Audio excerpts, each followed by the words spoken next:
Welcome to the eCommerce Badassery Podcast, the place for scrappy female entrepreneurs who want to learn actionable steps and strategies to grow the traffic, sales, and profit in your e-commerce business. I'm your host, Jessica Totillo-Coster, a 20-year retail veteran who spent 3 years as the only employee of a 7-figure online store. That shit was crazy. I know exactly how it feels to do all the things, and I'm sharing everything I learned the hard way so you don't have to.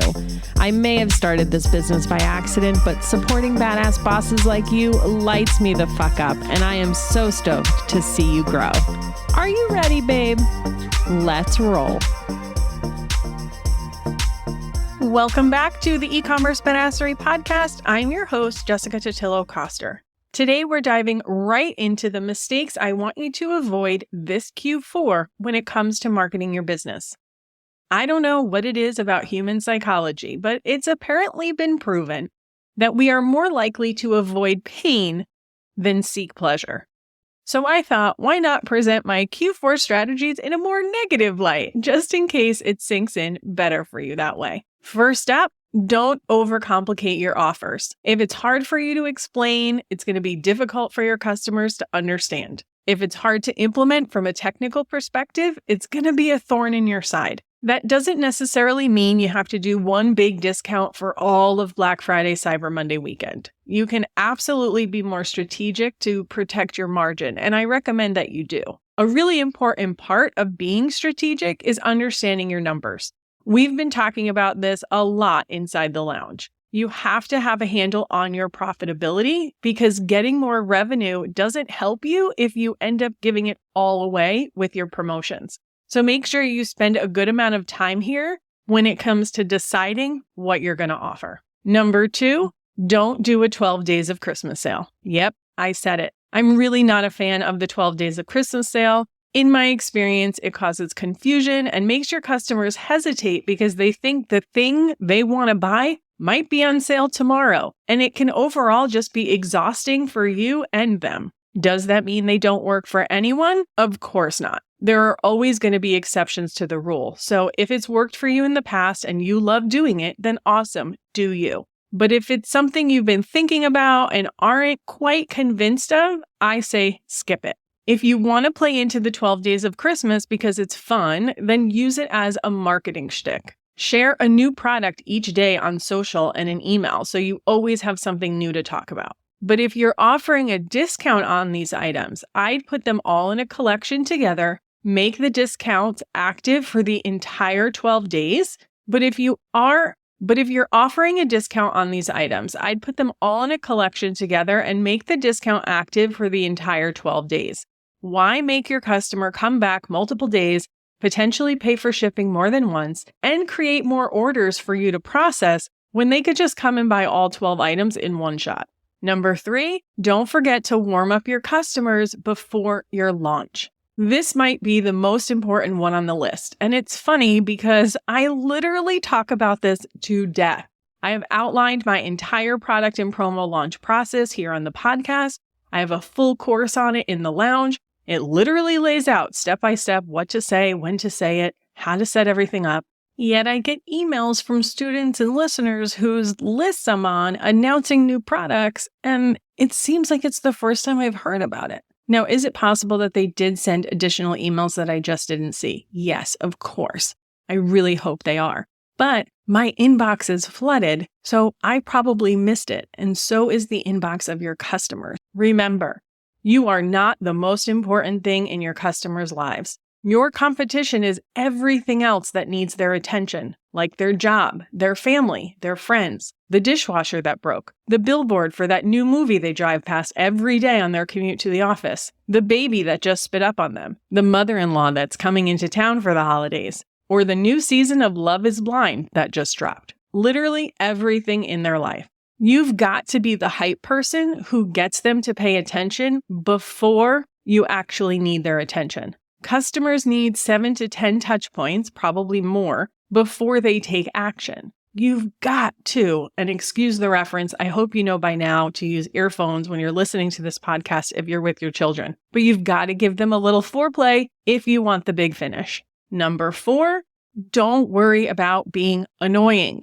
I know this is a struggle for so many of us, myself included, but if we're not showing up consistently, our competitors will be, and you want to make sure you're able to break through the noise. Remind yourself that someone out there is looking for the exact thing you sell.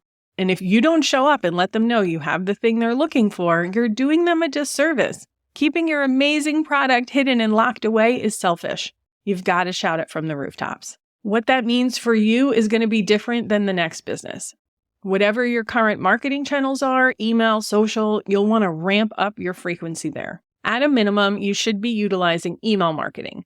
But if you're not already doing social on a consistent basis and it feels like a stretch to do that now, I don't think going all in during Q4 is going to make a huge difference for you. You might be better off putting those resources somewhere else. For example, a lounge member has pretty much no social presence and it's just not something they have much interest in doing. So instead, they're going to invest in ads. Because they haven't been active on social though, I did recommend that they set up their Instagram account as a landing page for their brand and best-selling products.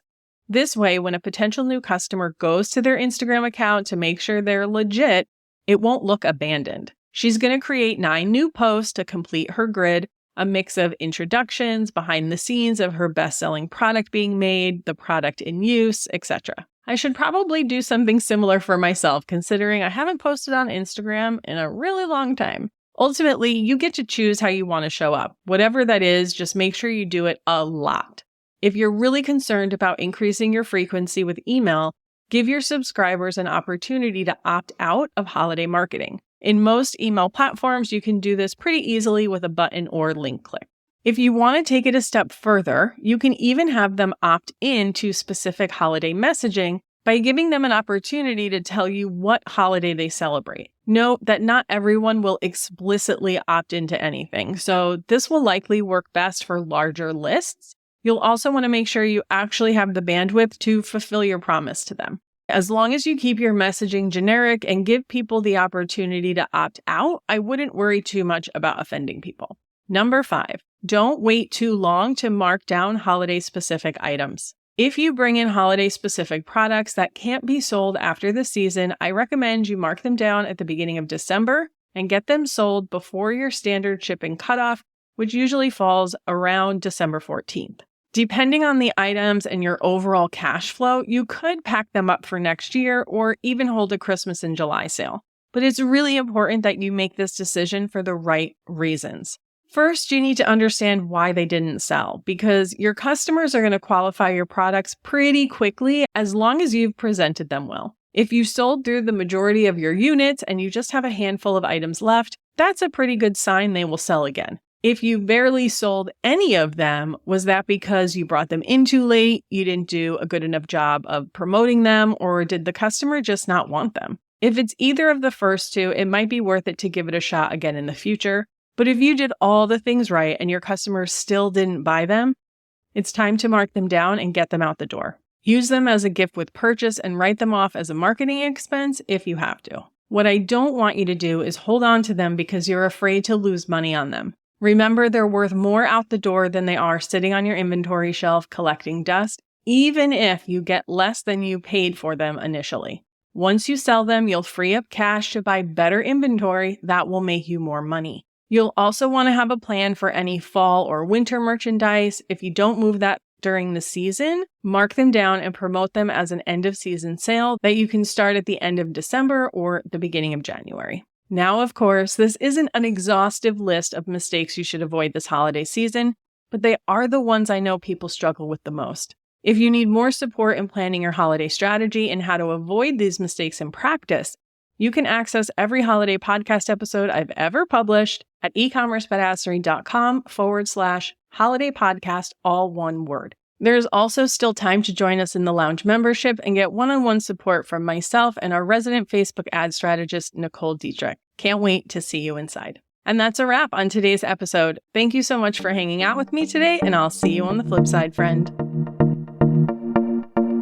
Thank you so much for listening to today's episode. If you like what you heard, I'd be so grateful if you'd leave a review on Apple Podcasts, and don't forget to subscribe so you never miss an episode. And if you're looking to surround yourself with more product entrepreneurs who totally get your life right now, get your booty on over to the eCommerce Badassery Facebook group. Can't wait to see you there. Until next time, e-commerce friends, stay badass.